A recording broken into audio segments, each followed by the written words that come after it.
Hello, ladies and gentlemen.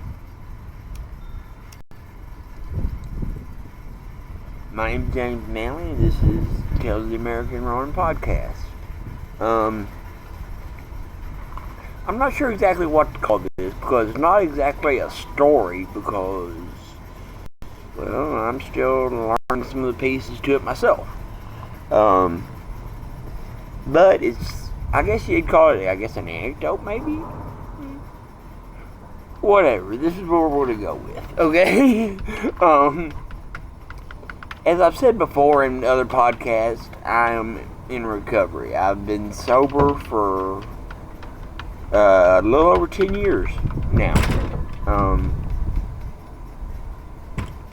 But this is a story from back when I was in the military.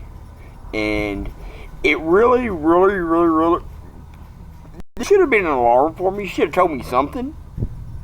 You know? And this is just what I can remember. I was recently speaking with an army buddy of mine, a real close friend. We even had a couple places. I think we had at least one place on post together. But we were on mission in Kosovo. This was just after 9/11, a few months. Well, on those rotations, you get. Most of the soldiers get what's R&R for us who were being sent to Sofia, Bulgaria. We were supposed to go there for one weekend. About halfway through the tour. Well, to say the least, I was kind of a little bit of a problem child when I was in the military. You know. I had an issue with authority, imagine that, me. But I had all kinds of other issues because usually if you ever speak to anyone who's dealt with addiction and gotten into recovery, they'll probably tell you that the substance or the action, whatever the addiction is only a symptom of the issue. Like I said, this should have been not just a red flag, kind of a flare, especially after being reminded of some of the extra details when I was talking to my buddy. As I said, I don't know all the pieces to this story.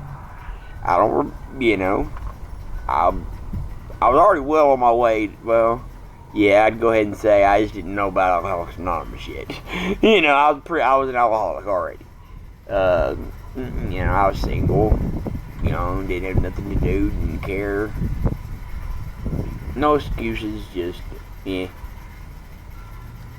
was what it was. But, anyway.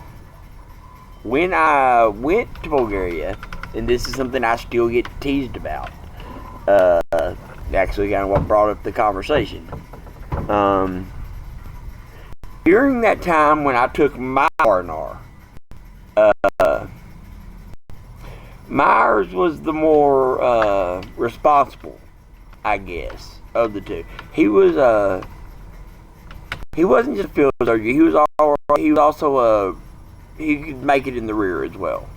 Make it on post and stuff. Leave me in the field. A safe place. I wasn't all about I wasn't as much about the uniforms and the dress and which caused me many problems, but me being me, I didn't really care and just took whatever punishments they doled out. Nothing else. I looked better. Alright, drop, okay. All this means is I don't wear a shirt when I get off work. I was an arrogant bastard. I really, really was. But he outranked me. So he got the unfortunate responsibility of being my babysitter on R&R.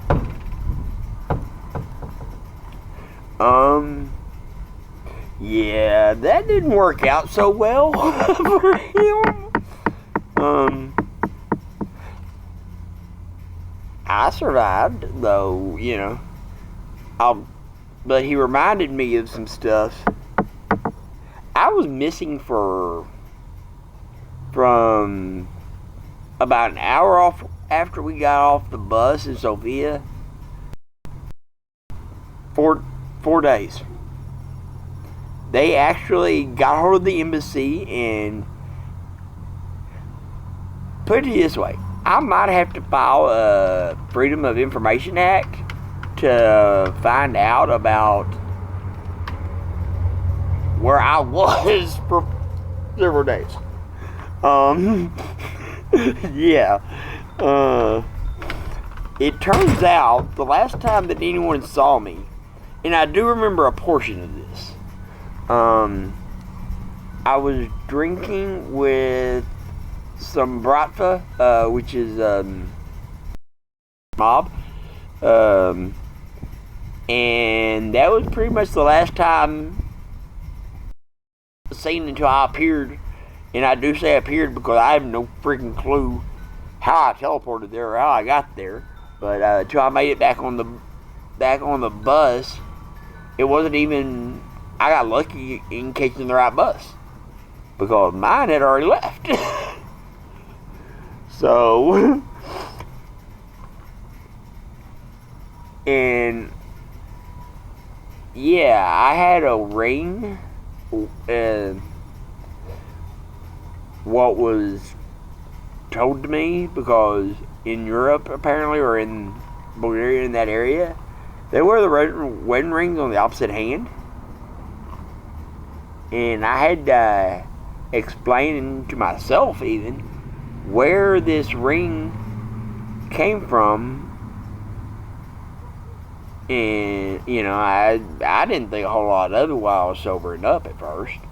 I remembered a few chicks, but I remember one in particular hanging around a lot. Although I can't remember anything other than I called her Ridley. So I may actually be poking a bear doing this, and I might have a wife and family and kids somewhere in Bulgaria.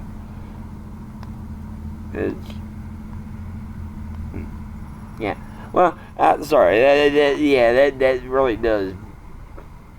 But these are the things that happen when you're an alcoholic soldier. So, if anybody wants to encourage me to poke this bear, like, subscribe, share, and I'll start trying to do some more research and try to find out more of this story. But for me, it's kind of an issue of don't ask a question you don't want the answer to. Whatever it is worked out to where it's 20, nearly 30 years later, and other than catching shit from some of my old army buddies, it's pretty much just a fragment of a memory, to say the best. Because, like I said, I remember bits and pieces. And anyone who's dealt with alcoholism or been an alcoholic, or even just anybody who's dealt with a blackout,